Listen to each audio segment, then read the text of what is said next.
আমার মধু আর হলো পনির নিয়ে আসছে।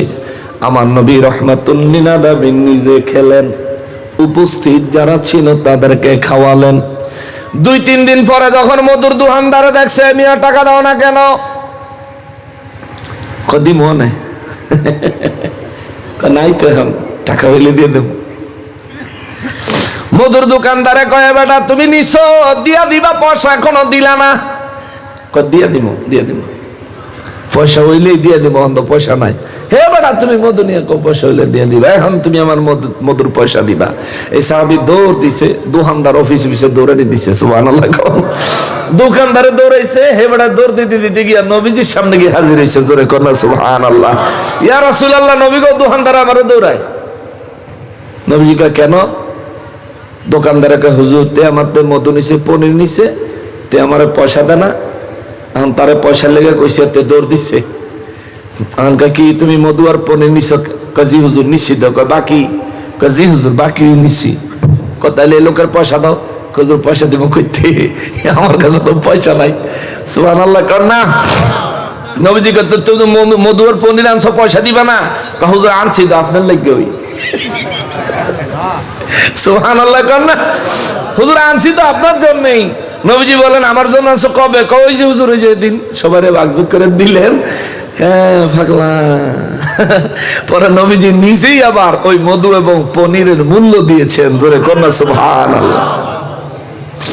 মুসলমানের এই ঘটনাটা, ওয়াকিয়াটা তুলে আনলাম এই কারণে, ইহুদিরা লা ইলাহা ইল্লাল্লাহ মানে, কিন্তু তাদের ঈমান আসেনি।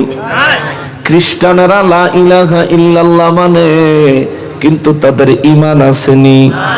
না না না, ইহুদি খ্রিস্টানের লা ইলাহা ইল্লাল্লাহ ঠিক আছে, তবুও তাদের ঈমান নাই। হিন্দুদের লা ইলাহা ইল্লাল্লাহ ঠিক নাই। মুসলমান নাসারাদের, কাফের বেঈমানদের লা ইলাহা ইল্লাল্লাহ ঠিক নাই। আর নাস্তিকদের ক্ষেত্রে তো ইলাহ ওই ঠিক নাই। এরা ইলাহি মানে না, খুদাই মানে না, সৃষ্টিকর্তাকেই মানে না।